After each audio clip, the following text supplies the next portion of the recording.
छान. नमस्कार मित्रांनो, मी अनिल प्रधान आणि आज तुम्हाला धर्म नावाच्या कवितेवरती मी बोलणार सुद्धा आहे आणि ती कविता सुद्धा ऐकवणार आहे. मित्रांनो, कवितेचे बोल असे आहेत. धर्म मानसाचा झाला मानसाची जात झाली, धर्म मानसाचा झाला मानसाची जात झाली, वृत्ती बदलून गेली माणूस की हरवली. धर्म वाढला दूषित धर्मगुरु झाले चोर, धर्म वाढला दूषित धर्मगुरु झाले चोर, सर्व धर्म समभाव अशा विचारांचे थोर, आता राहिले तर कुठे फक्त पुस्तकाच्या पानावर. मित्रांनो, या कवितेचा सारांश असा आहे की धर्म माणसाचा झाला माणसाची जात झाली. धर्म जात या विषयामध्ये माणूस अडकत चाललेला आहे. कुठेतरी माणूस समानता नावाची गोष्ट, इक्वेलिटी नावाची गोष्ट कुठे विसरत चाललेला आहे.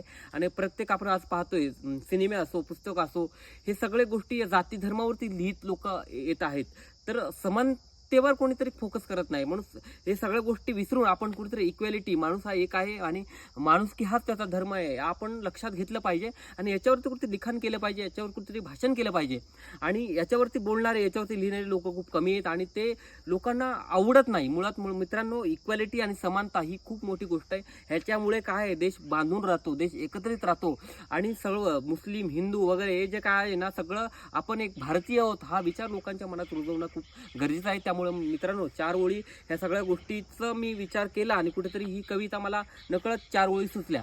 धर्म माणसाचा झाला माणसाची जात झाली, वृत्ती बदलून गेली माणूस की हरवली. सर्व धर्म समभाव अशा विचारांचे थोर, आता राहिले तर कुठं फक्त पुस्तकाच्या पानावर. धर्म वाढायला दूषित धर्मगुरू झाले तोड. म्हणजे धर्म दूषित का वाढतोय? कारण त्या धर्माचा प्रचार प्रसार करणारे जे लोक आहेत ते कुठेतरी पैशामध्ये अडकलेले आहेत, कुठेतरी ते स्वार्थी विचाराने ते पुढे जात आहेत.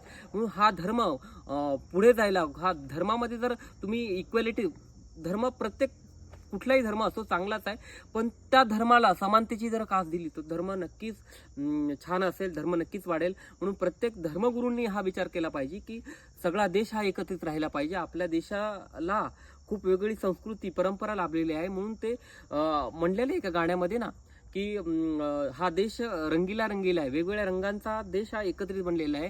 विविधतामध्ये एकता हा आपला देश आहे. आणि हा देशाला खरंच आज समानतेची गरज आहे, इक्वेलिटीची जी गरज आहे आणि एक होण्याची गरज आहे. एक होऊ तर आपण अख्ख्या जगावर राज्य करू. म्हणून मित्रांनो, खरंच कुठेतरी विचार केला पाहिजे. समानता ही ठेवलीच पाहिजे आणि टिकवलीच पाहिजे आणि समानतेवर आपण बोललंच पाहिजे. नमस्कार, धन्यवाद, थँक्यू.